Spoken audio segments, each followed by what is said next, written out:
something. Yeah, I'm looking at that now, and we'll see who pops up.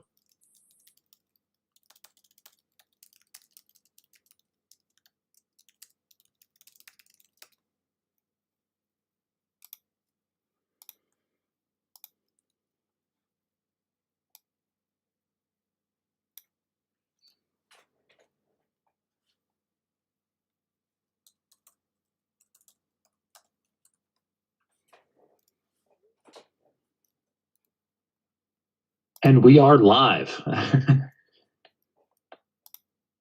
Yeah, nothing like getting going here. Yeah, I just got a message saying that we are live now. So we are coming here. I'm not familiar with this event. So what event is this? And how far along are we in this tournament? And who are the players today? So this is the online championship, the USBGF Online Championship. I think, let me just pull this up really quick as we get going here, but I think there were close to 400 players entrants here. Oh, wow. Pretty big online tournament. And where are we at in the tournament? Is this like the finals or close to? Nope, 390 total. We are now, let's see, pairing.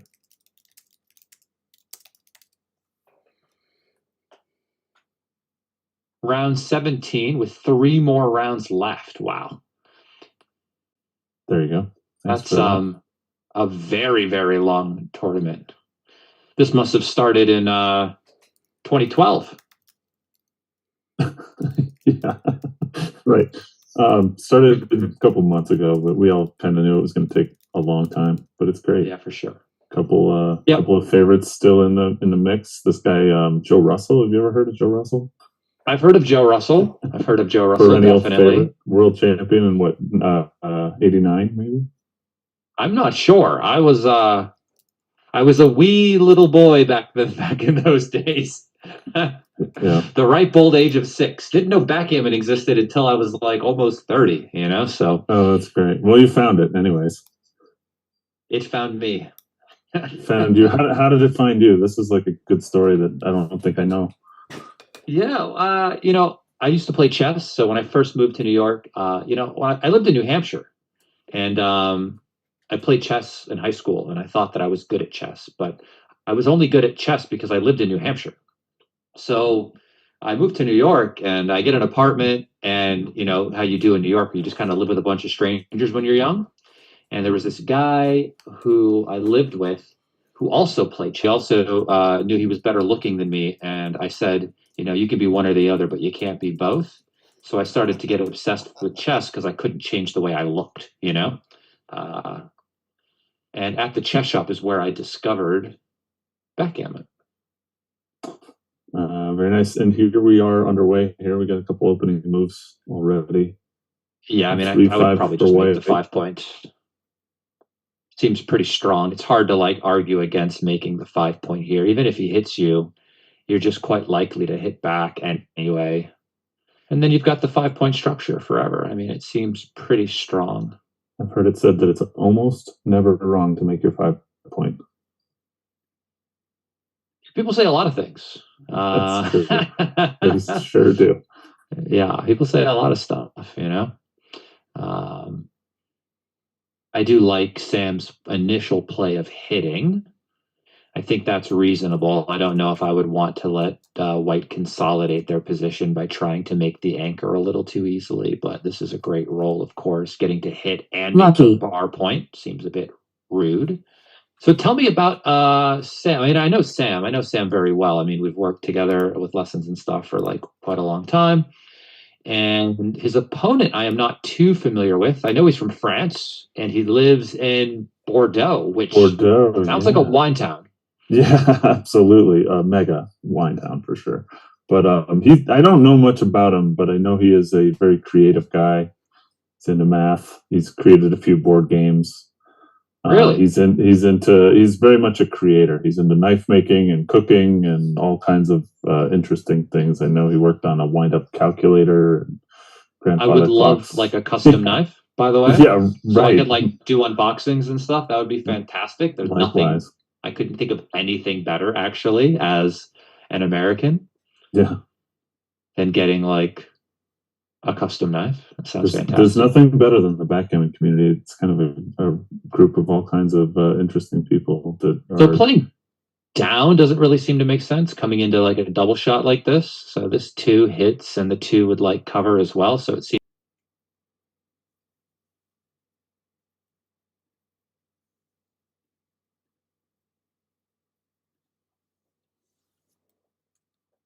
I think I prefer this coming down and making the point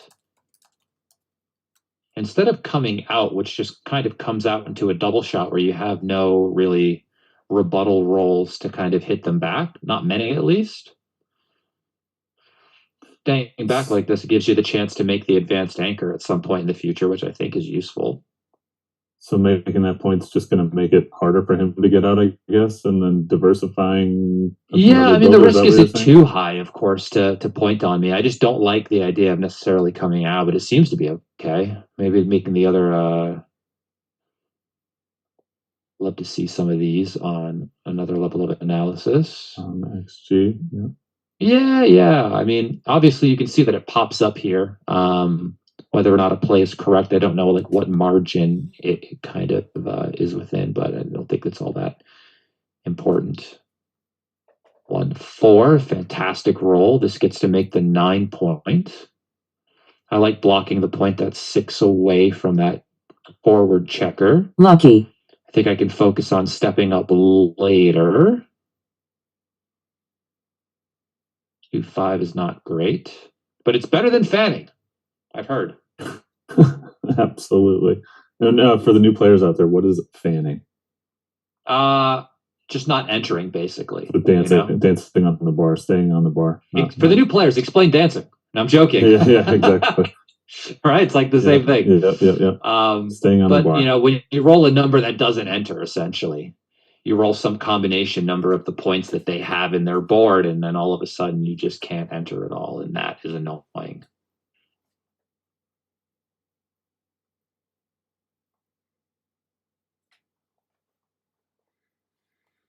So have you ever? I don't think. Yeah, go ahead. Have you played with Sam in person? Yeah. No, I mean in person, yes, a little. We do mostly lessons online back in the day, fairly recently, whatever. But yeah. I know he's also a New Yorker, and I guess he's been playing for about 3 but years. I didn't know him until after I'd moved to London. But I've obviously seen him at like different events that I've helped work with, and different tournaments and stuff like that as well. He was in Monaco this year at the Backgammon World Championships with Remy's team. Shout out to Remy, the New York City Backgammon Club. I would just clean up the blot. I mean, I understand trying to maybe step up to the 20, but I would prefer to play with fewer blots and then just work on getting the last guy out. I say it shouldn't be that hard, but those are like famous last words, of course, And 6-1 is an awful roll. He would have really loved to have gotten off of the 18 point there, but he can't. So that's rude. Sam's doing pretty good, up 14 pips, and here he can't step up, and we don't want to break our structure to hit, so I guess we just play 13 to 8. That structure is too valuable, keeping those back checkers there, so breaking it is just unreasonable. Because if you look at this, you see all the different numbers that'll hit you back, and that would just be mean, of course. Well, inappropriate being the cruelest game, or known as the cruelest game, right? Is what they tell me. I also know from personal experience, I cry at night alone by myself sometimes, just because of the dice, essentially. Yeah, that happens to everybody, I think. So this is interesting. Yeah, the question is, do we step all the way up? And I think we kind of have to. Because if we just step up with the ace, they can roll a 5 and block our escape. But stepping up does give them good 1s, 2s, and 3s to make the 5. But I think I would just focus on the hardest part of this, which is just escaping the back checker, which is why I like this play. So the idea gets missed. Get gone, get out of there. Yeah. So, Justin, are you in New York or London now? London. London, permanently, huh? Well, I mean, they haven't taken away my passport. I can fly around the world, but I am permanently based here for sure. Permanently based here. And that's been good because I've got, students from like all around the world now, whereas before I was only teaching people in the States. Now I have many students in the UK and in London and around other parts of Europe and Australia and wild places, wild places. How could anything be more wild than New York? Fair point. Fair point. So what is he doing here? I think you just got to come out, I mean, you're not really losing the race. So I think I like making the 18 point. And I know he's looking at like covering up the blot. I don't know. Maybe I just make the 18 because you're not really down in the race all that much. So it feels pretty useful to make the 18 so you don't like end up priming yourself, staying back on the 22. But I know he's worried about them rolling a 3 or maybe making the 22 point on your head. But if you look at the race, you see that you can't just stay back, really, I guess, yeah. So side guy, that's not good because when he enters, he might be able to hit loose on the 5 point and then sweep the leg, as we might say. Karate Kid reference.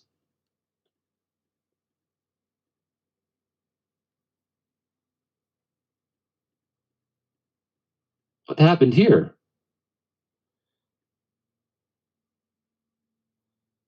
What did I just miss? 6-4. Sam rolled a 6-4. He just made I'm missing some of these things here. What happened?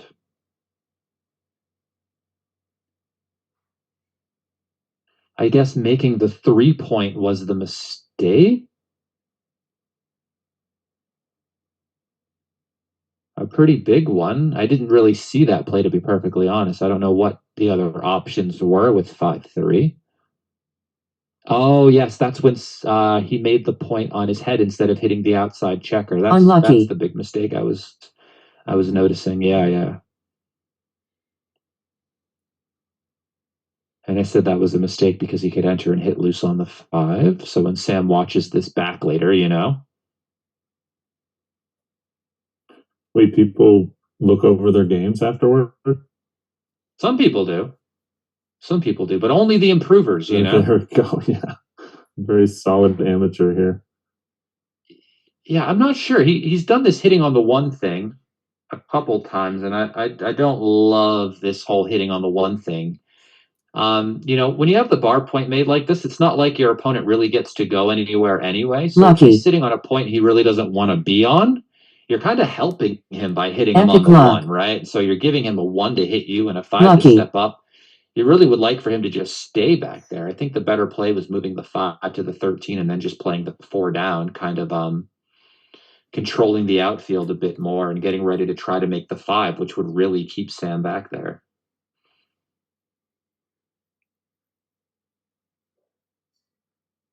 5-1 makes the point. That clearly looks very strong.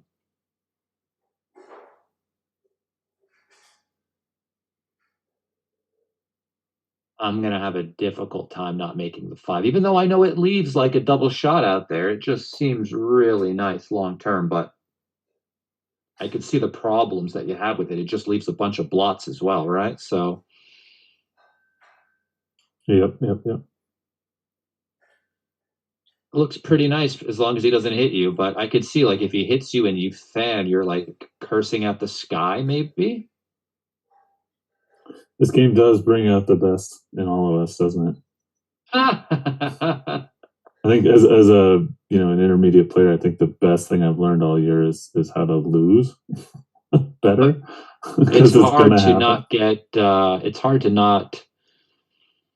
Yeah, I mean, you don't want to get used to losing. It should always feel bad, but it's impossible to not just get stomped on sometimes. And if you look at that's it. If you look at from it. The winning percentages of the top players on like backgammon, think you really got to just make the 5 there and just bite the bullet, basically, and just go for the structure instead of just trying to play safe. That was not ideal. But if you look at like the top winning percentages, like the best players on the site have like 58, 59, 60% winning chances. You're talking about players that playing like 3 PR and under. Yeah. Only winning 60% of the time, right? So just expect to get kicked in the teeth a bunch. You know? A fun thing Jerry Tanzi mentioned when he was out here in Denver, and I forget exactly how the comment came about, but it was something to the effect of, at some point we're all out there just flipping coins, where they're all making their best effort, and they might make one mistake per game or something like that. That's like a small mistake, not even a big error or anything. I mean, Jerry is great. One of my favorites. Great human. Every time I see him at a tournament, I am very happy that I am also there. Yep. It's always a good omen when Jerry's around. Although I will say the word omen itself sounds negative. Or maybe it's just the movies. Your opponent doubles. Well, it could be good omen, could be bad omen, right? I think Jerry is very much a good omen. I don't think they ever made a positive omen movie. Your opponent takes. Well. But I think I definitely would have hit there with the 2. I mean, for sure, I would have hit with the 2. This is a great roll, establishing that advanced anchor. 6-3 makes the 2 point. Double threes, nice shot. And I think we can come down with the other 2, maybe make it another blocking point in front of Black's back checkers as possible. You could also come out to the 15, which seems reasonable. This was my first thought.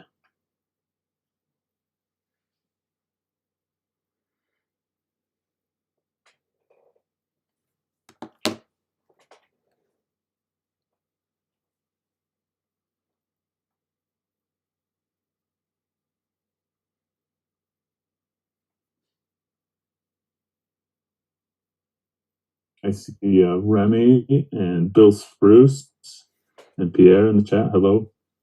How many people do we have watching? 21 currently. Right. I think there's another match running concurrently from Cyprus right now as well, which I think is gotcha.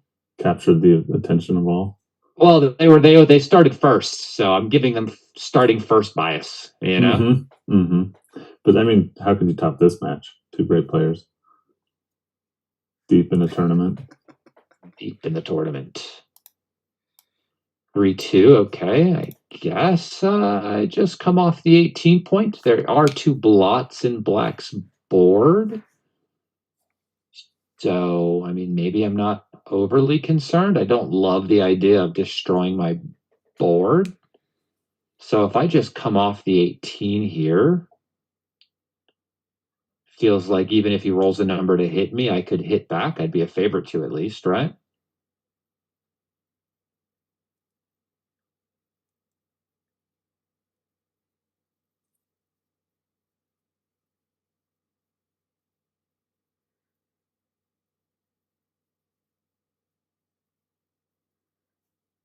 Oh, brutal. Now you might be in a similar predicament, but I guess you can play this one safe if you'd like. Just playing 13-7 seems okay. Now that Black's board is stronger, I don't love coming off the 18 like I would have before when there were 2 blots in their board. So if you're picking a side right now, which side are you taking? If you could have either board, a contact left. Sam, because he's up in the race with a better board. So it's not like White can even really hit him all that liberally, you know? Right. I suppose if he's hitting, he's buttoning up, covering his blots. Yeah. I mean, this looks like the best play. I don't really see any other play. If he does this, he's just prolonging the problem. White's going to cover, and then it's just going to be worse later. Nah, it's all right. What are you going to do? Oh, that's the metaphor for life, right? What are you going to do? Well, take your licks and move on, right? Yeah, I mean, the problem is you can see that he's like, you just have to do it next roll anyway, right? You're right, right. It's always a Right. question So of if you see that you just have to do it next roll anyway, and things could be worse for you if you wait because white could have just covered points in their board. You should probably do it before double ones. I mean, that just seems rude. You get to hit and then cover. so mean. Come on. I mean, that's just a bit extra. So after we hit and then we cover, we can think about the next one. This Whoa. seems wild. That leaves a blot in your board. You could hit and leave no blots in your board, which I think is better. And then we can think about the last one, which one leaves more or less shots. Very lucky. Very unlucky. Brutal. Double ones fans. So, I mean, this game is effectively over if it's not too good, and it might be Your too opponent good. doubles. New game. Might not be, though. Would have needed a few more moments to think about it. But while we're all here, smash the like button and subscribe to the, what is it, the USBGF Backgammon channel. I think it's been around like longer than like everybody. This is like the channel I used to watch back in the day where all the top matches were being uploaded at the time. And I downloaded a lot of them using like a YouTube video downloader to kind of study when I was on the train in New York City underground when there was no service. What I would year have was that? some of the. Oh my gosh, who knows? Who Like knows? 2010, I lose track of 2011? time. I lose track of time because 2010, 2011? No, I did not know backgammon existed then, I don't think. Yeah, I don't think I moved to New York till 2012, but I'm awful with time. Don't even ask me what time it is now. No worries, no I worries. don't Nobody knows. How could I we have know? no idea. I mean, it's different where you are than where I am, right? So, I mean, who's to say? Right, It's just a construct. totally. All right, so what are you doing with your 6-1 here? I think that I just entered from the bar and played the 6-1. Was he on the bar? Oh, yeah, missing out He here. was on the bar, yeah. So the 3 hits, I guess the 5 comes out, so as not to strip thy mid. Seems like a good play. 5-6 is annoying.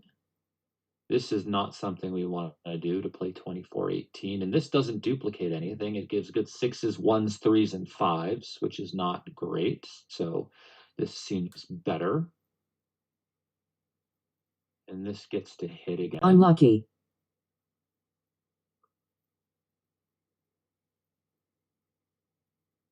Your opponent doubles. Sam just fan. Well, that's not great. Cube. So, yeah, the cube seems good. So he's on the roof against a 2-point board, but there's what? 11 checkers in the zone. You're on the roof. There's 3 back versus 1 back. You literally have no development, right? So down 40, but plenty of game left, right? What do you think your winning percentage there was from that position? I don't know if your winning percentage matters as much as how many gammons you lose by taking. Unlucky. You can win. You can win, but I don't know what it costs to try, you know? Yeah, right. And that's the big weight that you gotta answer that question. Well, I feel the same way when I go to a carnival and I see those giant stuffed animals I could win. I go, yeah, I could win one, but what is it going to cost to try? Couldn't I just go buy one somewhere else for cheaper? Probably. How much space is it going to take up in my home? I would probably throw it away before I even got home. Like, what do I need a giant stuffed animal for? I look at it, I go, that seems nice. And then I get one, and then I go, well, this is useless. What on earth am I going to do with this thing? I'm trying to play backgammon. Maybe I could gamble with it. Does anybody want one? We play one 6-foot stuffed animal per point.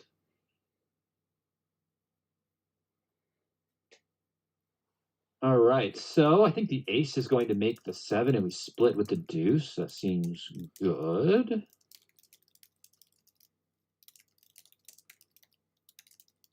Six, 4, okay.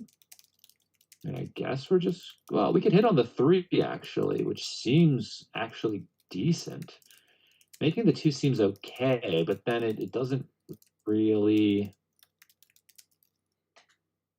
bite anymore. and might give them the opportunity to make that advanced anchor. So maybe there's something to be said for hitting. You seem to be the play, though. Looked good on the results there. I guess the 5 just has to hop out. I'm sure Sam will send me the match file when he's done. I'll be able to look this over. I don't like the point.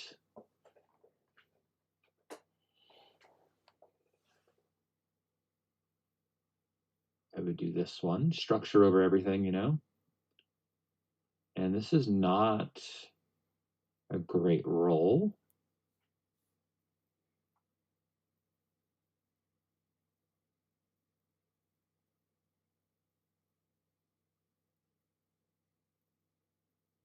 Talk more about the tournament. I guess we're down to about 12 players, these two being 2 of them.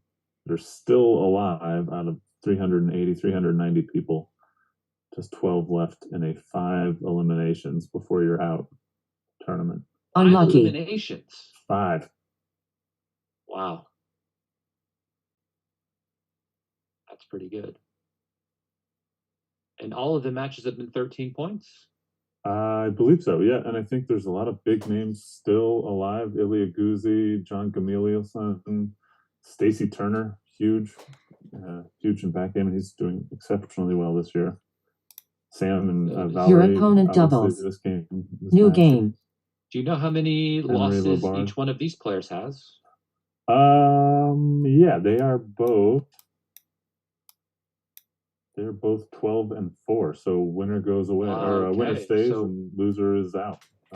Loser goes. Winner advances to the next round to fight another day. Apparently, Valery started off pretty good then, taking a 4-point lead in a race to 13. Oh yeah. What does that mean as far as play style? Do you have to change anything if you're ahead that much in a 13-point match, or you just a little bit for sure, but nothing too dramatic yet. I mean, maybe in gammonish positions you might. By the way, if you see these bars behind me, they're just dip bars I have in the house. So it'll be like, what are these? They're just in a physical therapy or something. But no. Yeah, I mean, you might change how you act in more gammonful positions, but like when you get to positions where you just win a lot of games, like races and holding games, your cube action is going to be the same, basically. So it's a very pure backgammon style of play, basically, unless you're looking at something that's more gammonish. Is that what you're saying? Yeah, if you're leading by a decent amount in a match, I mean, I'm not saying that this is like a score where you need to. I would have made the advanced anchor there, I think, pretty quickly, because it stops all of this sort of nonsense, right? Where now like the 3 back checkers look like they're in a bad spot, don't they? Yeah. But if we had just made the 20-point anchor, they would have looked like they were in a good spot. And it just makes it hard for white to kind of, I would make the point, yeah. It makes it hard for them to kind of counterfeit the position. And now, I mean, with white on roll, this just seems devastating now, right? I mean, you're just dead. You're just dead. And if you don't roll an anchoring roll, okay, or make a 6 prime. Well, this is interesting. I mean, I guess we just make the 6 prime. So what's the strategy here? Or what are they both thinking? If you have a 6 prime, you're on easy street. Very lucky. Well, I wouldn't say you're on easy street, because now you need to roll a 6. Well, Yep. And but I mean, just think about it long term. Do you want to get hit? Hold on. I think you had to hit there, because that stops Sam from rolling a 6. Mm-hmm. So now he's got. No, don't do this. You need to hop out. You don't even have a 6 prime anymore, by the way, which is not great. Very lucky. I mean, that 6 was a godsend. If you don't jump out, you are going to lose. So at this point, is he thinking like, oh, it's not bad if I get hit as black with those back 2 checkers, the black checkers that are stuck back there? It's okay if he gets hit. Very lucky. Got that 6 prime. Well, I mean, listen, Sam would love to not roll right now, and double six is the worst, and Sam loses. Oh right my now, it's gosh. too good. Immediately, it's too good. That's brutal. Immediately, the position becomes too good. Yeah. Wow, this is like obviously the worst roll possible. What you want to roll there is like 2-1. You want to just Right. anchor and roll small and hope the other guy rolls the busting number, right? Right. So next roll for Sam is basically bring in that last checker. Very unlucky. Yeah, I mean, Your opponent I wrote doubles. a lecture that went down pretty well. I performed it a couple New of times. I game. consider it to be a performance when I do it because it's not just like, oh, he doubled. You can't double that. You can't lose. It's impossible to lose. You can double whenever. That position was way too good. Lucky. Sam might just roll 6-5 and leave you another shot from the roof for you to send a third guy back, and then the gammons go through the roof. So yeah, you would just play on there for sure. I mean, Sam might start thinking about doubling. I would double now, maybe. I don't see why not. Just being down that much, or that's just a normal double? I just think at the score, it seems like a pretty good double because as the trailer, what you try to do is double in more gammon full positions, right? To try to turn the tide of the score a bit, right? So it might have been close. So in other words, right? playing a game of catch up from behind kind of thing, like taking a little more of a risk to catch up. Or yes, or you just double a little bit earlier in more Lucky. gammon full positions. And I would do the other play and block the 16 just in case he rolls boxes, right? Right, you always want to block their sixes, right? Your But it's opponent not even doubles. that. You just always want to think about what your opponent's best numbers are and then play against them, right? So if you make one play, right, and then he rolls double sixes, you're still winning, right? Because he's still stuck back there. Right. And if you make the other play and he rolls double sixes, you're not winning anymore. New game. Sure. Right? So he was worried about clearing the outside point. But you don't have to worry about that because you're just going to double in either variation, right?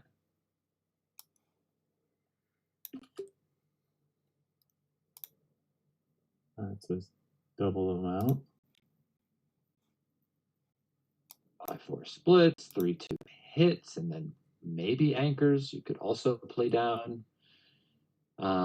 As the leader, I mean, this definitely will help you make the point, but as Very a leader unlucky. in some of these situations, oh my gosh, what an awful roll.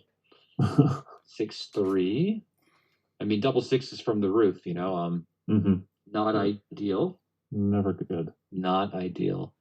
What are your what's your percentage of dancing on a 1-point board? So when they have their six I mean, I'm sure XG keeps track of it, but I have no idea. Probably whatever the normal deviation is. That's what I'm saying. Like, what is it? Like, yeah. if you're sitting there and you're rolling a double six, you think, oh wow, that's so unlikely. Like, do you know what the percentage is? Like, where's our friend and Art? I mean, it's going to happen. It's going to happen one time out of 36 rolls, right? Oh, there it is. Right, easy. So enough it's going to happen 2.78% of the time.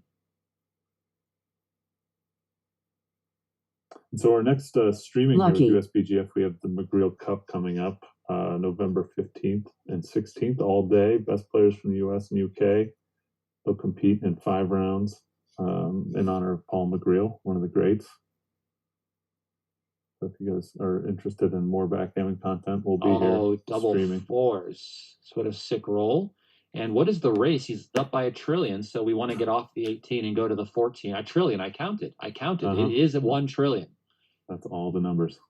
Yep, so he's up 31 pips, so you don't want to stay back on the 18, right? Because you might get stuck back there when Sam enters. Although, the way Sam's been rolling, he probably won't enter. Lucky. But this seems like the best idea. 6-5 makes the 18. What a fantastic roll. And 4-3, not great, but it doesn't leave a shot yet. So Sam, of course, wants to keep the goalkeeper back on the 24 to try to absorb any of the bad rolls that he might roll. But there are no bad rolls in the cup. Only good rolls allowed, and you should definitely make the 1 point. For sure, you should make the 1 to get him off of there, right? Because if that's the goalkeeper he wants to keep for your bad rolls, you have to get him off of there. Right. You must. If you don't, my mother will be very upset. If I'm black and I'm getting hit off the 1, I'm kind of also not that upset about it, I guess, because if you come in, you should 100% be upset about it. Well, coming in, if I'm coming in on the 2, 3, or 4, I'm ahead of. That's worse. Their last. Is that right? Yeah. So the idea is that you want to stay back for final shots, 100%. or what? Very lucky. 100%, because then if he rolls bad numbers, you'll be back there to catch them. I see. So the more up you become, the higher up you become, the less likely it is that he's going to roll a bad number, because there are fewer bad numbers. So in other words, you shouldn't freak out too much to have that single checker back on the 24 or the 1. Not until his board gets super strong. Okay.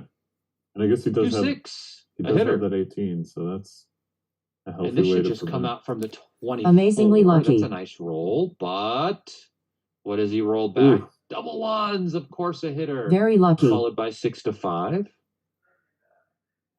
Should have bought insurance on that one. 5-1. This just comes down. No additional blots, of course.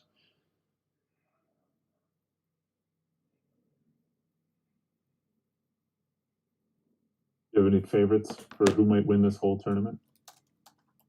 I don't know anything about I only knew about it when I was asked to do this yesterday by Sam, or 2 days ago by Sam. Sure. He told me a little bit about his standing in the tournament, but I don't really know much about anything else about it. I just know that if I knew it was going on, I also would have entered. Yeah. How did you miss? I don't really follow tournaments that all that much on what's happening online. Like, unless somebody goes, Justin, there's a tournament. Do you want to play? I just don't know what's going on. Noted. I will try and keep you posted in the future for something as fun as a 400-player tournament. Sounds good. The online championship, as it is. I have 2 favorites, 2 people I know, John Corneliuson and Henry Labard, both favorites. Stacy Turner, also a very tough opponent to beat. I think I would be rooting for Sam. Sam, well, we'll see what happens today. It's not going so well so far. He needs to turn this around. Slotting versus hitting loose is not as good. Hitting loose at least provides a tempo. Here now, Sam has his full possible to hit on the 2-point, or at least point on him. It's a fight with one hand behind his back, huh? 3-6 hits. It very just lucky. Comes out, and this game is like over. Your opponent doubles. I think it's too good because you're still down 10 pips.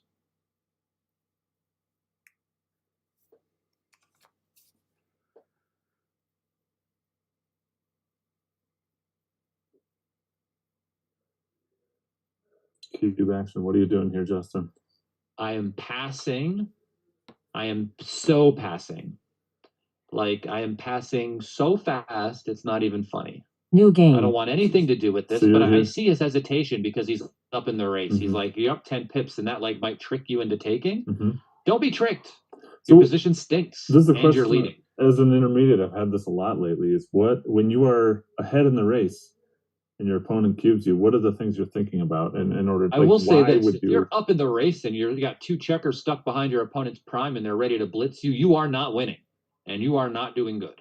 So you're being quickly, up in the race very quickly thinking about giving only it up. Good if you have freedom for your back checkers. But if your back checkers are stuck behind some prime and you're not even anchored, you are only in trouble. That is it. So at what point in the lead, if you are cubing and you're behind in the lead, what are parameters for thinking about that kind of situation? You have a prime on them or something? I am not sure that I'm following the question exactly. So if I'm behind in the race, yes, just in any position. In any position, but I'm being told by XG or whatever program you're using, Galaxy or even Studio Heroes, and your rollout is saying you should have doubled there, but you're down in the race. What are things that I should be thinking about as a player that would kind of trigger me to think about doubling? Your race isn't the only thing that makes your position good, right? Your threats, your potential to do other things is what also can make your position good, right? Having your opponent with 2 checkers stuck behind a 4 prime, maybe a 5 prime, the ability to point on you is very, very bad, right? I mean, not just 1 checker back there where you could get slippery and escape. There's 2 back there. So that seemed pretty difficult to overcome, especially when your board started looking bad on the other side, you know?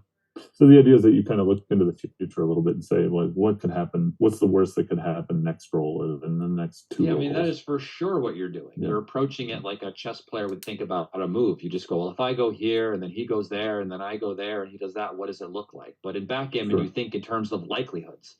So if he rolls a little bit like this and I roll a little bit like that, how does it look at the end? And you look at play A versus play B, or you look at a cube decision and think about and then you just go, you know what? I'm not really feeling this one. And you just let that stuff go. Pretty easy to figure out, I guess, if you're good at math or maths if you're in London. It's just a pattern recognition game, basically, you know? Yeah. So, I mean, if you see the position enough, what's the roll here? 6-2? I mean, yeah, slot the 5. And then just think about what you're going to do when he gives you the cube, right? Mm-hmm. Your opponent doubles. You're up.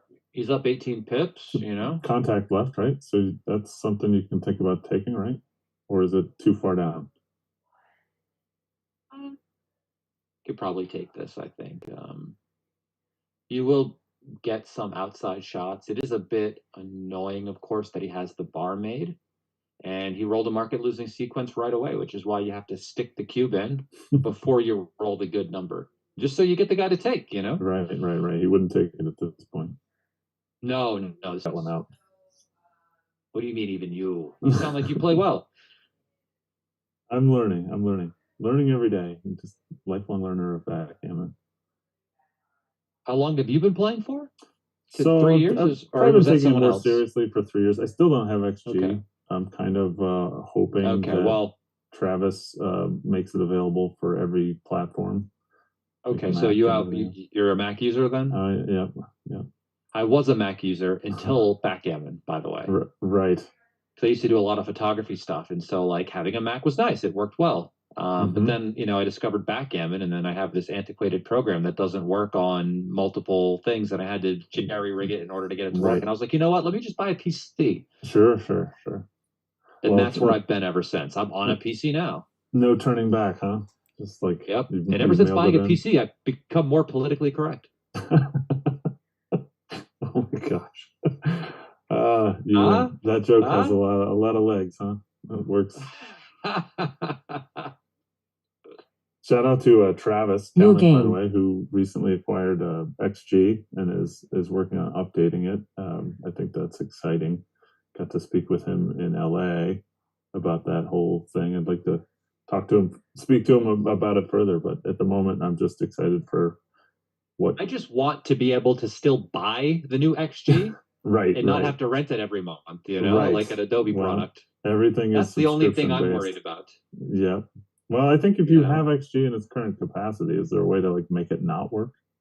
So if you have it now, if you haven't bought it yet, buy it now. But of course, I'm going to want XG3. You know what I mean? I'm going to want it though. If XG3's out, I'm not going to want XG2 anymore. Yeah. I will say that I want there to be like a training mode where I can set up a position if he's watching, right? And then it plays like I play from that position, and after the game ends, like it gives me a transcription of that game I just played, and then it starts from that same position again and keeps the XG file going.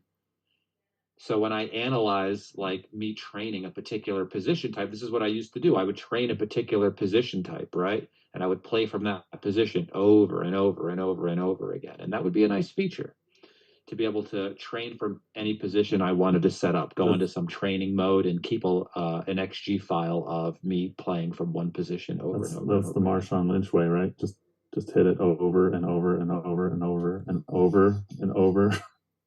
And then eat Skittles, apparently. Oh, man. I like making the 4. Making the 4 seems strong. Alex Ashagate in the comments says Phil Simborg may benefit from a PC. Phil's a pretty good player, though, right? That's an understatement. No, you're missing the joke. Remember my PC joke? Oh. Onion. All right, back to the game. Back to the game. This is a Shrek reference, right? No. Amazingly lucky. I've only seen the first one. Well, that's the one. Okay. Double? Maybe? Oh, I'm taking, right? Your Maybe opponent not. Look at the doubles. score. I mean, okay, so you're on the roof against a 4-point board behind some pretty serious structure, and you're shooting at another block, which is pretty serious, right? If you 6 hit away, that, 11 you're in away. some deep stuff. But if you don't roll a 6, you're kind of in the same spot as the other guy, right? Right. So the only thing that's making me think that like for money, I would probably have to take this.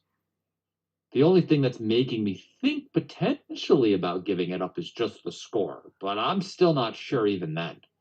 This is interesting. I'm going to take a picture of my screen here just so I can look at this one a bit later.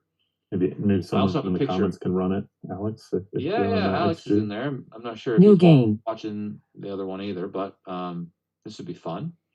He passed, and it was a correct pass, yes? Good. It looked like it was correct because there's no giant red mark on the screen. Right. That's a good indicator that the play was wrong. The Yeah, giant red yeah. box that pops up and says wrong. Yeah. Players are taking a small break here, I think. So Yeah, I see probably that in the probably chat here. good time to talk about upcoming tournaments. There's a tournament coming up in person in Miami. We just finished Boston, and then towards the end of the year we have LA. Like Ah, last year, yeah. I had a couple lectures booked that I went for and did, and there was a great event over at the University Club, and did a lecture over at the Union Club, and Oh, nice. stuff like Nice. this. And so So I might be able to make it back. I'm not exactly sure yet, but I know one thing for sure: I will be in Texas doing the okay, commentary for the Texas Backgammon Championships there wonderful. with Shout Phil out and to Tara. absolutely some of the best And in the game. that tournament is obviously one of the best in the country to get to. So, people from overseas come all the way from like Europe and Japan. And, Michi's going to be there this year. They have the UBC tournament for the USA happening there. And that this year is now a qualifier to the main tournament in Monaco. Oh, wonderful. So if you're a new they're going to player be and having don't know, that tournament in San Antonio is one of the best in the world. I think Bill and Tara do an excellent job putting that on. That was actually my first tournament a few years ago, a few years back. I had never gone to a tournament and was tentative and didn't know what I wanted to do. Called up Bill and he said, it's up to you, but we'd love to have you. Come on down. We'll take care of you. And, you can see what it's all about. And it was, man, the hook has been set ever since, and I've been hooked. Yeah, Texas is great. Can't beat the food, the Riverwalk there, the barbecue, the Super Bowl party they throw with all Lucky. the barbecue and drinks and stuff included after the last day is always good.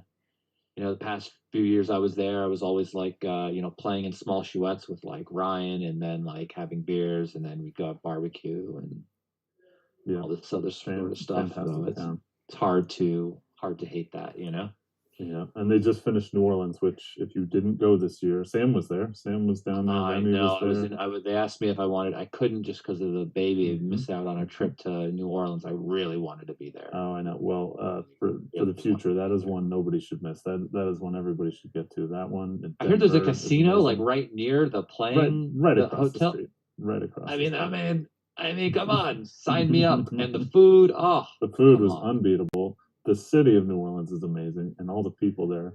If you're listening from New Orleans, thank you for having us. You guys crushed it. Great food, great hospitality, unmatched. We had Here 9 we Inch could just Nails play. in our hotel. That was great.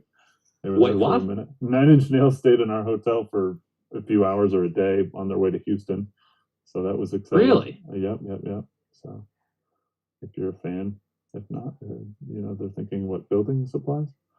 That's crazy. Yep. Wow. No, I wouldn't break the 18. I would just play the 2 down from the 13, putting a builder on the 7 and the 11.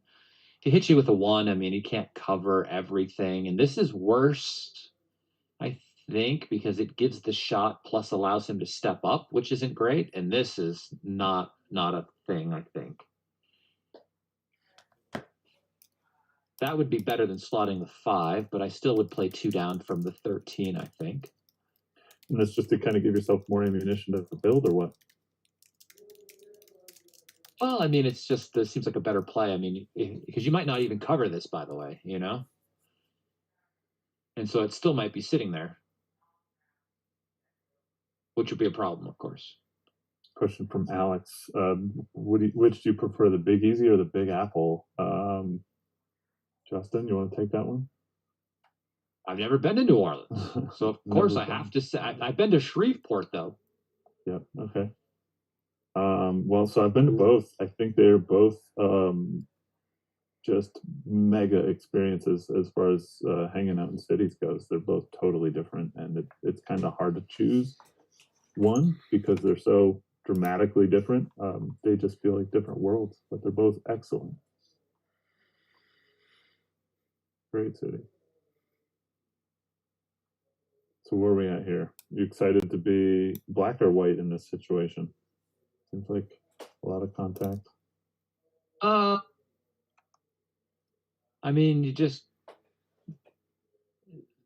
kind of want to be the guy that's up in the race, I guess. But the problem with this is that, you know, he's going to be forced off of the 18 points sooner than Sam would be generally, right? Sure. So it was kind of hurts his timing a little bit more. Doubles look great in a position like this, though, huh? Well, it seems tricky because you kind of want to wait for a shot.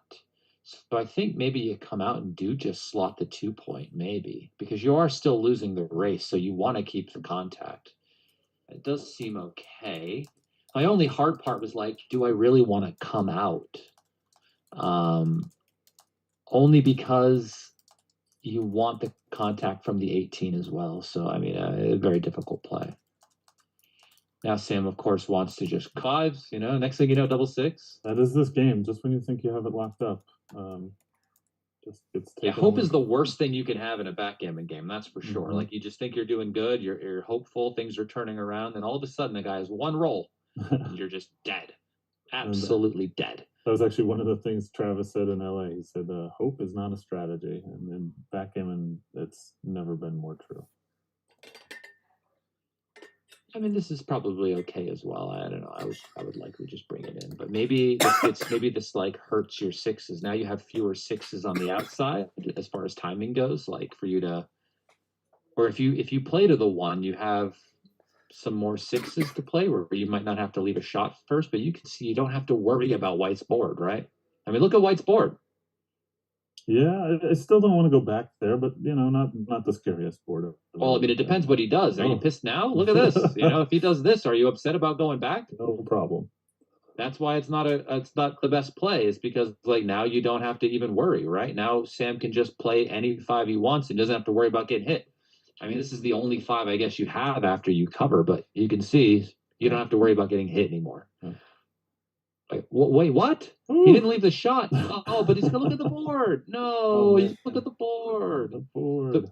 Your opponent's position is the answer to every question in backgammon. Okay. Learning something. You know. Yeah.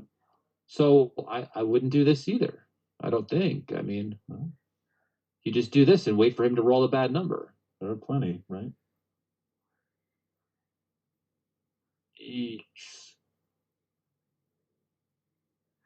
Yeah, you just don't break your board.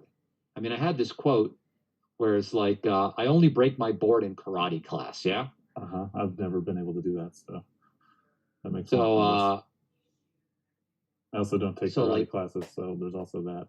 Well, there you go. Well, then you never had the chance, did you? You never had the chance. So no, unless you try. Right, and you can see that, like, yeah, it's going bear shape. Yeah. So I guess the other 6-3 was better. Take a minute to say thanks to Stu for hosting us. Stu Steen Connolly for hosting us in the stream today. Thanks for putting this together. I know he's out there somewhere. Just want to say thanks. He's done a lot of work. I mean, heck, if this is the play, do we have like a cube anytime soon? I mean, the thing is like, if we didn't have our board with 2 blots in it, having it broken like this, he might have had a cube ages ago because his board is so bad, you know? Anytime there's a shot like anywhere possible when your board is good and your opponent's board looks like a 3-point board, right? But now you hit and you can't even guarantee that you can win. Right. Still a lot of game left, though, potentially. Lucky. Catastrophe. Oh, it's always more fun. Oh, and now it's over.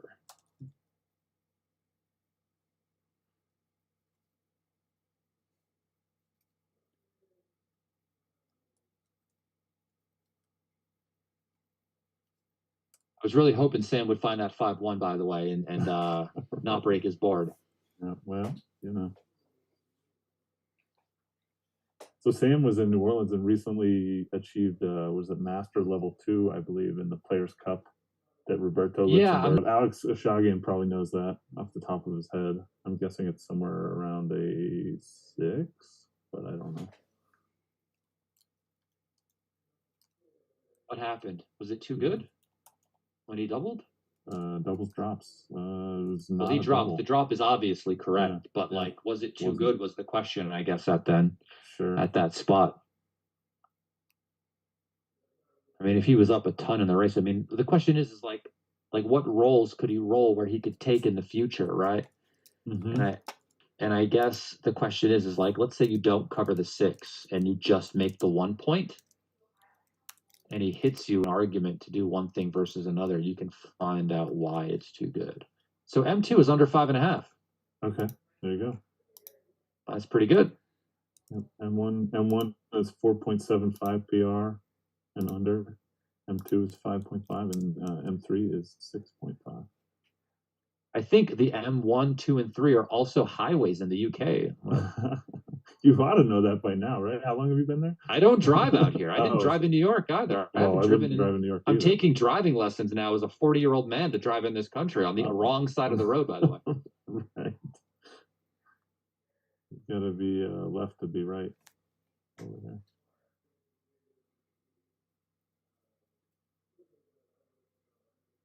So what's going on in London backgammon? Any advancements or exciting news going Your on opponent doubles. Taught a lecture here yesterday for a club called the Union Club out here.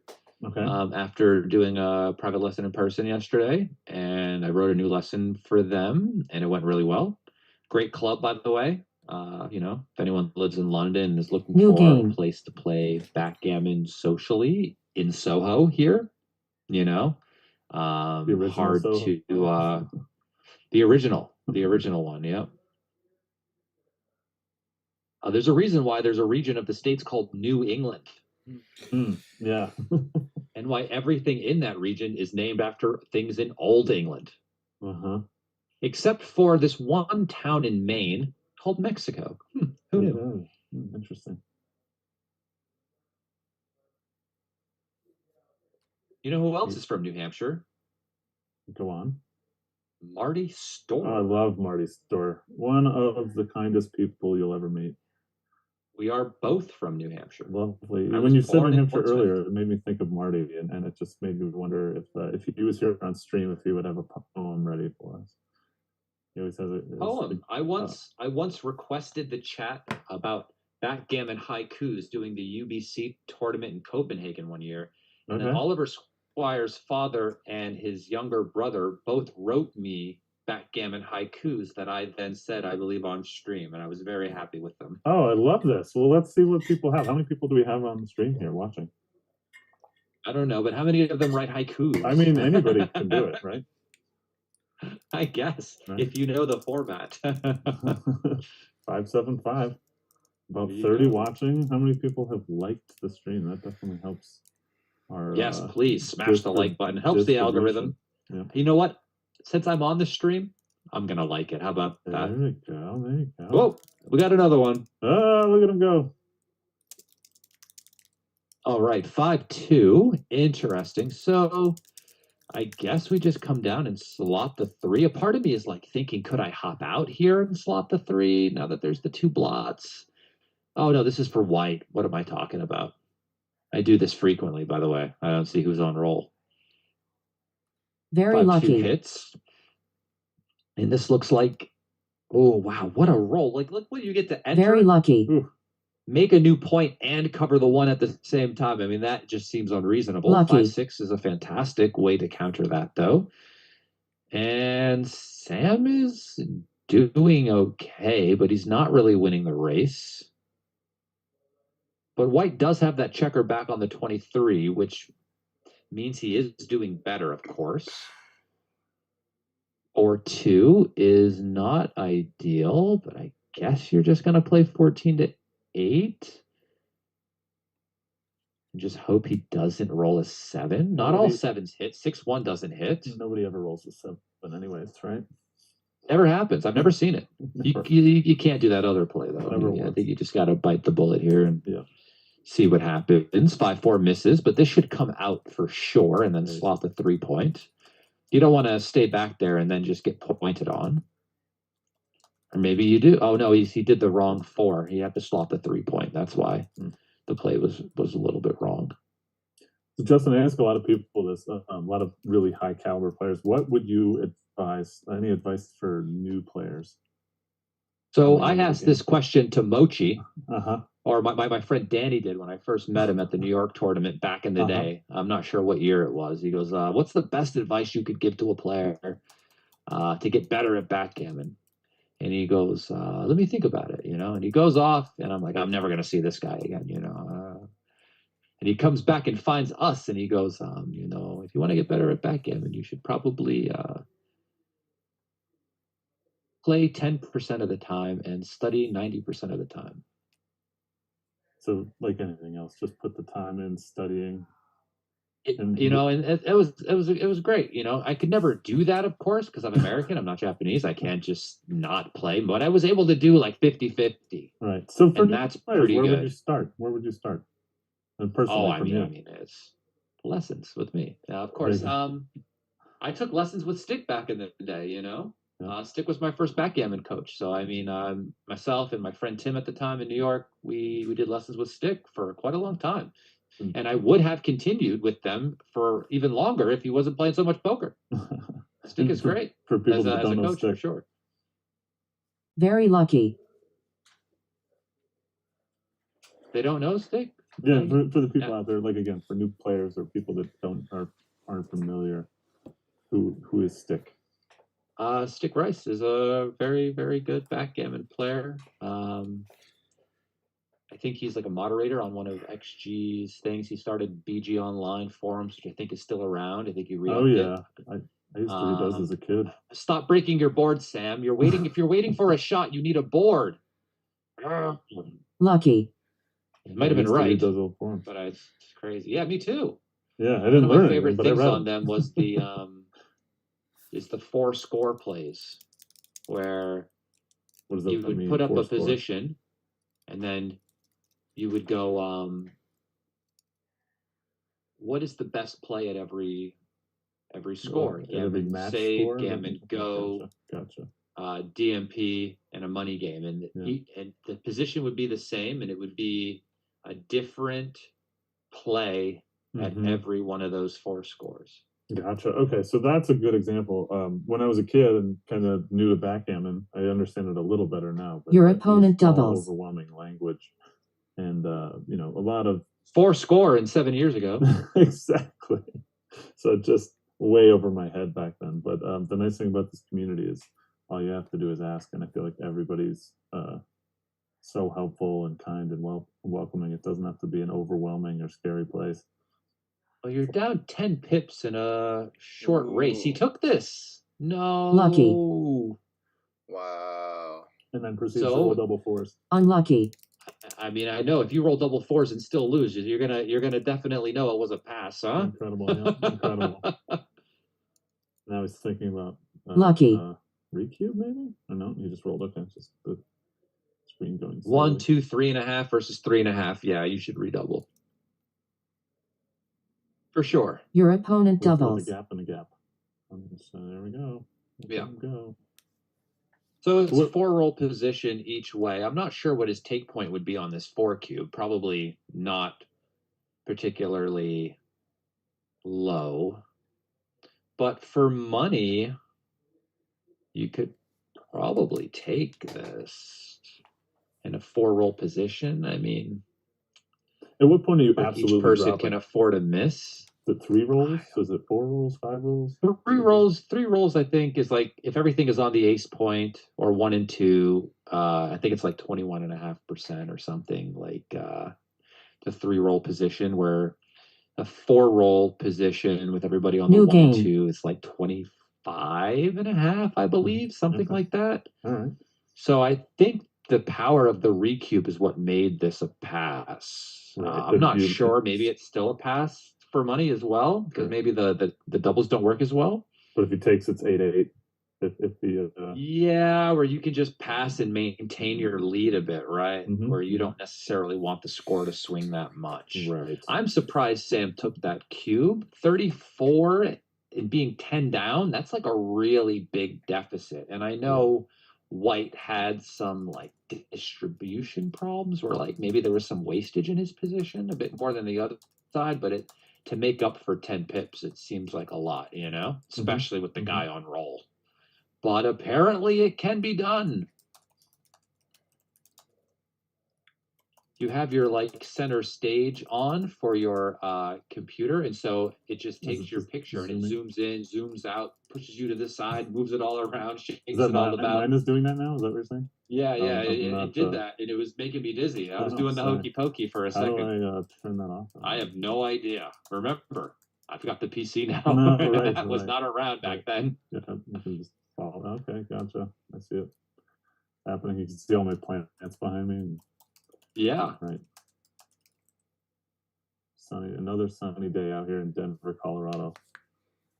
One thing you'll never say about a day in London. It's about the opposite of Denver, Colorado.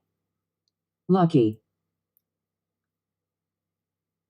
While we're at it, I'd like to say thanks to Dan Minardi, who runs the Denver Backgammon Club, and all the members out here that are very competitive. Linda Clay, world ladies world champion. Berto Duran, I'm hoping it's the boxer, by the way, is in the chat, is saying, I'm a subscriber of Justin. I accidentally saw your channel and then saw that I was commenting. This is a surprise. Tell us more about welcome, Roberto Duran, and please be the boxer. Although, I'm not sure if he's still alive. Is he still alive? I'm not familiar with the boxer for sure. But tell us more about the channel. You just commentary, or you review matches? Or He's 74 years old still. He's still around. Okay. Amazing. Yeah, Roberto Duran is an absolute. He's a legend, huh?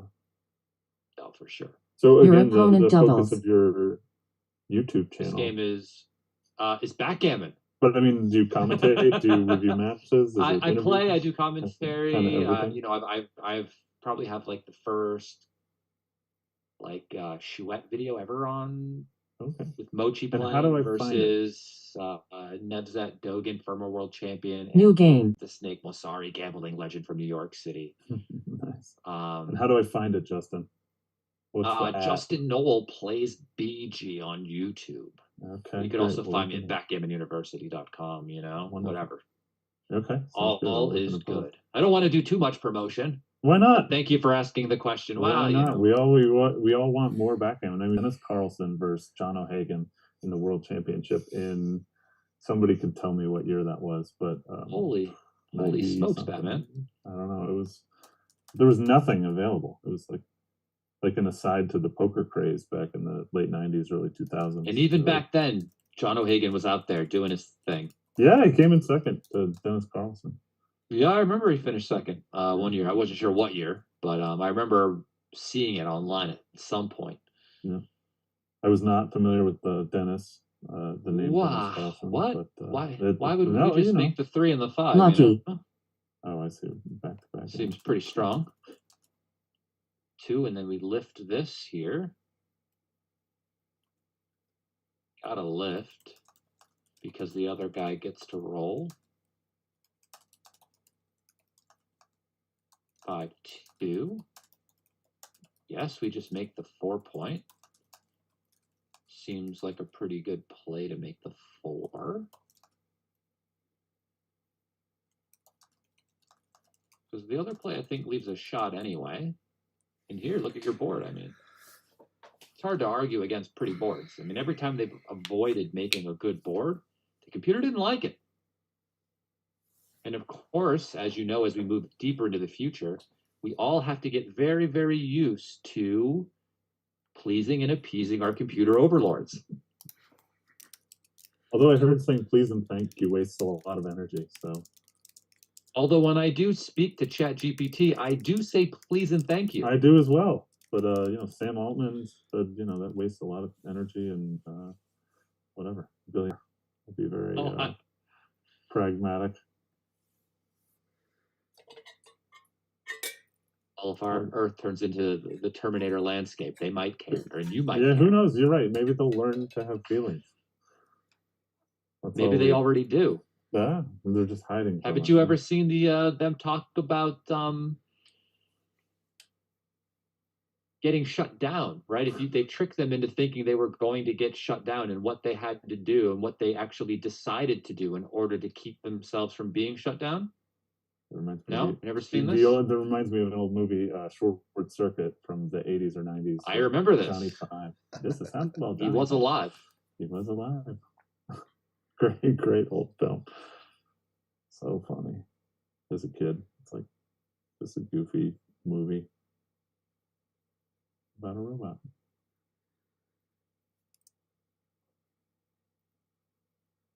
It's like that Pixar movie before the Pixar movie, with the Wall-E. Wall-E. Although there was a very strong human character in the Johnny Five ones, though. I forget the guy's name, though. Wall-E was great. Wall-E was amazing. Your opponent doubles. Wasteland. And this is like game over. Might be too good already, by the way. I don't know what Black could ever roll to take this game, right? So I think you're just letting Sam off the hook here. This is an easy pass for me. Just thinking, man, I could roll. Easy pass also gets you through the toll booth. Justin's working material here. It's early, folks. Let's go. We're just warming up. I love it.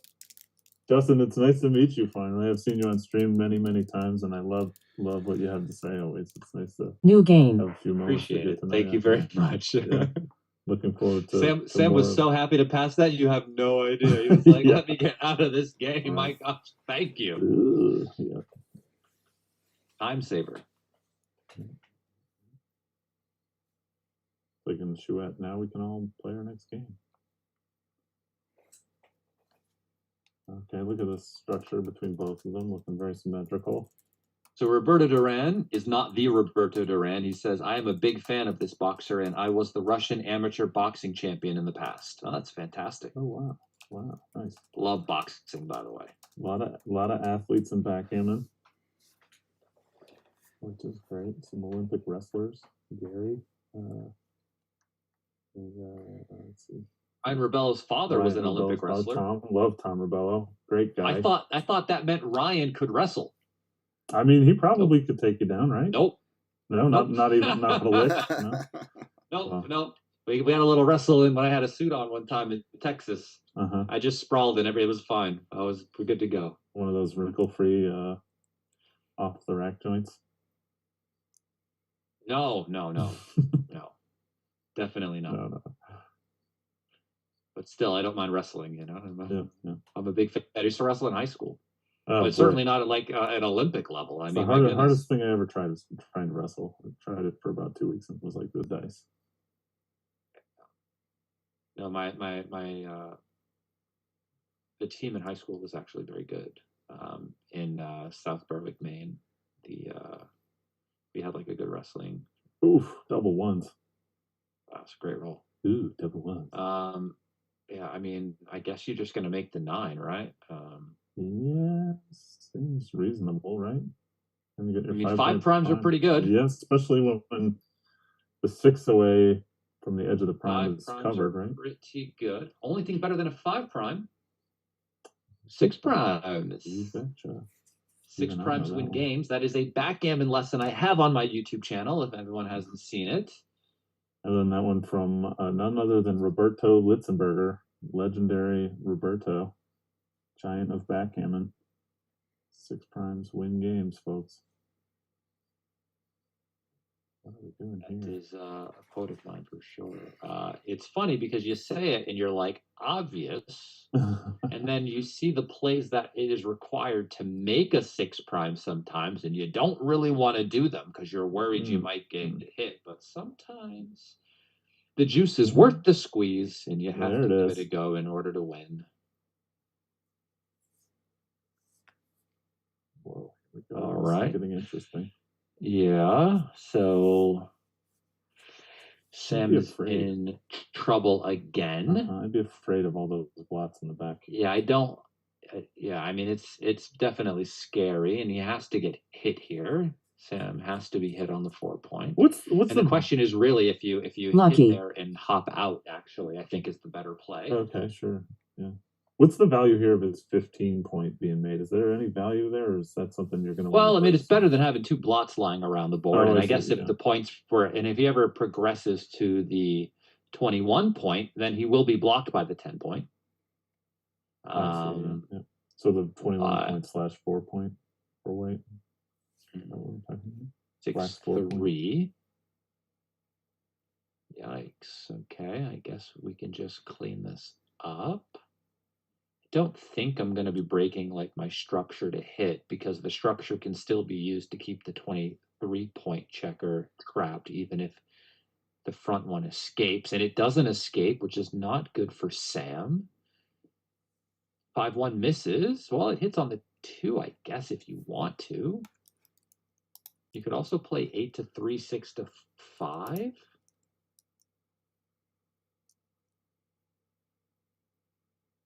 Unlucky.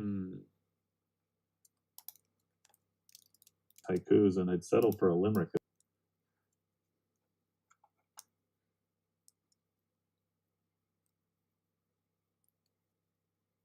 Round 17 of who knows how many. Mr. Roberto Litzenberger in the chat as well. Nice, the legend himself. So this started back on Wait, March. 5-4? March. Yeah. Oh, he's thinking about running out. Yeah. Yeah, I think he had a good play running out there, actually. You know, one of the reasons why you would want to run off is because you are on the 22 point, right? Where this is like the middle road sort of point where, like, are you in an advanced anchor or are you on a deep anchor? And when you can see you're using all of your spares to kind of go over the head of your opponent's anchor, you know, you can just see that reading the timing, it looks like you're going to have to go next roll anyway, right? So, like, why do that to your structure, making the 1 point when you could just hop out now? Man, I was just marveling at how long this tournament's been on. It started back in late March. Huge tournament. 2012, right? Of 2025. But it feels like 2020. I will say that would be too much of a time commitment for me. It'd be a lot. Some of us might not even be alive at the end of it. But kind of like Oregon Trail, right? Amazing. Yeah. I know. All of a sudden, the axle breaks. Right. You know, you have a whole different set of people by the time you get out west. One of your 13 kids gets cholera, something, right? Right. Died of dysentery. But it's just an example of many of the tournaments that we have at USBGF, usbgf.org to sign up. Lots of fun. Great community of people. You have people. I don't know position. This is just tough. Unlucky. It's just an annoying roll. I mean, you just rolled double 4s. You thought you might have been doing okay, and now you're not. Double 3s would have been great. Double 2s, double 1s. 6-5 just comes out, okay, and 5-1. You just make the 1 point, just stay there, and now your game stinks again. But I get. Well, I mean, I wouldn't do this. I mean, look at your board, right? So I mean, white is incentivized to just attack the heck out of you, right? So I think giving up your anchor is like bad. It's the only good part about your whole position, by the way, is that anchor. And without it, there are no good parts of your position. So it's just kind of curtains. So you're just kind of waiting for the end to happen, waiting for the final call. I mean, I'm waiting for the end right now. I mean, you're still, 3 away, 3 ways, 7 away. Double 3s. Nice. Okay. So Lucky. I guess this just comes all the way out. Yeah. I mean, you're doing good in the race now. I mean, better than you were, I guess. Superman does good. You're doing well. For sure. I mean, he Parks and might Rec. do good. I mean, I've seen some of these more recent movies where all of a sudden he becomes a little bit evil, starts doing Parks and some Rec funny stuff reference. that is Right. Yeah, evil. unbecoming of a Superman. But I mean, kryptonite is like a pretty big weakness, to be fair. Yeah, I wouldn't Like- know. I'd avoid it. 2-1, just bring Unlucky. both in, and he's only up 2 pips, but he's up more than that kind of due to the poor distribution. Sure. So this goes to the 4 point and plays 8 to 7. 5-3 is just 2 down. 5-3 just bears in, aiming for the 4 mostly, but this is fine. I would have put the other checker on the 4. 5-3. Nope. Doesn't get to come off first. Oh, that's the other side. I'm looking at it wrong again, incorrectly. And this comes off. I mean, white is definitely a favorite, up a pip on roll. But what's the score? 3 away, 7 away? Lucky. I know at 2 away, 7 away. Very lucky. His take point is basically what it is for money, so I'm not sure if it's any different at Your the score. opponent But doubles. now white is killing him, and this game is over. So Justin, new You can't father. just take deep. You can't just New take game. deep because you're losing, No. right? It's like a racing game, you know. So You can maybe take deeper in like gammonish positions where your winning chances are still high, but if your winning chances are crap, your winning chances are crap, you know. Yeah. And if you can't redouble for the win, right? Because redoubling Lucky. to 4 doesn't even get you the win. Like, why are we playing that game anymore? So Justin, you're a new father. Is that what I understand then? I am. When was your child born? September. September. 24. Okay, so Sam was telling me that he is a new father. Yes, he in does. October. So I'm wondering Yes, if in the much newer. future we will see matchups between your two children. If we could, see young giants of backgammon up and coming. Well, I do say that I forced my kid to watch much more backgammon than he should Then at they- this age. I mean, I just then put they it can even on understand. the television, and it's just the tournaments are on in the background. Hey. My child doesn't even know that TV can be fun yet. Ah. He's not even interested in watching TV at all, really, because nothing that we put on the television is interesting to him at all. It is literally backgammon, and then I put on like nature shows, maybe birds just chirping. He likes to watch birds. Okay. So we have a future birder. So we watch birds and backgammon. I love this. This is great. It's like most people. As you get older, you become more interested in birds and board games. But yeah, I'd love to see like a future. We could predict it now, like 10, 20 years from now. We get the kids in a championship final together. So I know a guy in London who plays backgammon, and his friend plays backgammon, and then they both have kids that are around the same age, and they secretly gamble on their kids playing backgammon against each other. Oh, jeez. Now that's the way of the future. Let's go. That is the way. I heard a lot of stories as a kid about backgammon in New York City in the old days, and it just seemed like such a dream. Sorry to not be around in the old time period. I'm sorry not to be around during the heyday too. Yeah, but I feel like we're kind of seeing a renaissance of sorts with backgammon now. A renaissance with backgammon for sure. Yeah. But I mean the gambling renaissance, where a guy shows up with a briefcase playing for 10,000 a point in front of the old World Trade Center against like 10 of the best players in the world, and he plays permanent box. That's the heyday I'm talking about. Brutal. Well, you never say never. You know what I mean? I've heard about some big games. And if you've been to Monaco, there's some big games there. I like that though. Antoinette Williams tells great stories of classic backgammon in New York City, and I'd love to get it all on tape someday and hear all about I it. think Antoinette's tournament might be one of the first ones I ever went to. She used to run these like tournaments out of what is the center? There was some center. There was some place, some like public space, and she would run events out of there. It was the first one I went to. I remember played Rod Kovlin's daughter in the finals of the tournament in the intermediate division. I'm my not first familiar with tournament. Rod Coughlin even, so that's how out of it I am.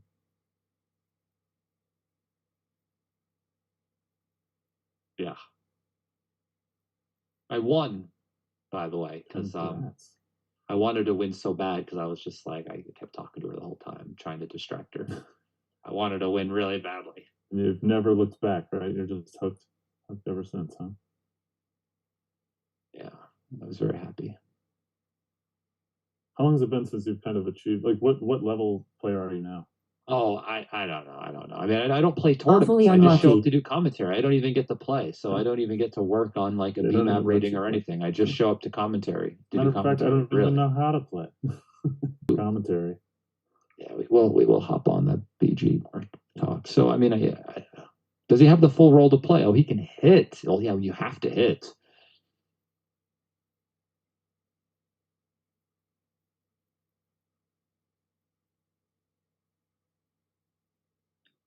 For sure. There's two blots in black sports. So, I mean, when you get hit back and you still win a gammon, you know you're doing good, right? And you can aim at things. Yeah, that's always good, right?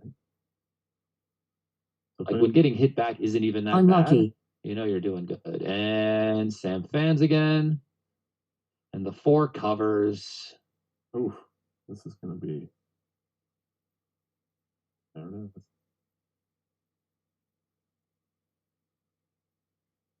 So if you're out there and you're looking for ways to get into backgammon and you don't know where to start, usbgf.org. There's a local clubs tab or link in there, and you can zoom in and figure out what city or town Lucky. you're near that has a local club, and you can go from there. And I don't even think you have to be a member to access that. Just use that as Maybe. or playing, winning a championship, maybe. Or losing a championship. Or losing a championship. So no tournaments also, in the future, huh? I don't really play that much anymore. It's just anytime I go to a tournament, it's to like work it and do commentary, to be honest. Yeah. Well, so it doesn't give me much time to play, especially, it's like I can't just go to some tournaments to work them and then I also have with the child and the free time, I just don't have it. Yeah, just understood. Don't go to tournaments to play anymore. I guess I think the last time I played in a proper tournament was like the doubles event in New York that I won with a student of mine like 2 years ago, maybe. Okay. I was gonna say it wasn't last year. I think that was Rosemary Steppen and her father. No, it wasn't me last year. I didn't play last year. Alan Steppen, legend of the game. Rosemary is a future great of the game coming up. I feel like the future of backgammon is women. They're all these strong players that are all women coming up, and no young boys. And this is the match, undoubled gammon, and it's over. Wow. Absolute brutality. All right, well, what thank you all for tuning in. We have a winner of Smague. That was fun. My name is Justin Nowell here with Matthew Patterson. Thanks, the like button and subscribe to the channel. And I mean, this was fun. Yeah, Justin, thanks for hanging out. It was nice to get to know you, and nice to meet you as well. We'll see you in the future. Like I said, I can't wait to see Sam and your children grow up and future champions. I have one child. Oh, and, well, the threat of having a second at this time, I haven't gotten over the between you and Sam, multiple children, right? So anyways, Well, the backgammon future will be fine. Yeah. The future looks bright, and I think it's going to come down Melissa to Shin in the chat. Nice to see you as well. Oh, love Melissa. She's great. She just won another BMAB Players Cup event in Boston, in the inaugural Boston tournament run by Rory. Great event. Yeah. Very, very cool. All right. Well, I am signing off.